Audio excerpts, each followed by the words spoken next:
Bar turned into a war zone.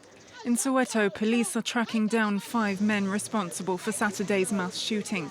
The gunmen fired at random into the crowd with assault rifles more than 100 times, pausing only to reload.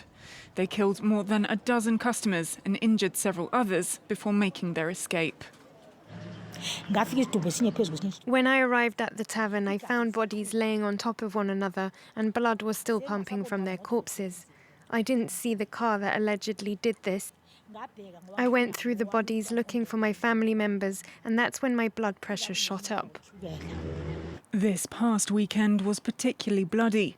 4 people were shot dead in a bar in Pietermaritzburg, and 2 people were killed in Katlehong.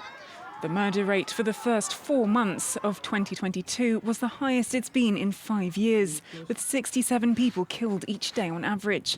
But even with the uptick, South Africa already had the highest murder rate on the continent. Authorities blame the country's high number of bars and heavy alcohol consumption. Soweto residents, meanwhile, say they want to see solutions to South Africa's soaring youth unemployment rate, which is at over 60%. But NGO Gun Free South Africa points to overly lax gun laws. In a normal society, just this weekend's gun violence should be declared an emergency, and the authorities should, as a matter of urgency, implement measures to curb the madness.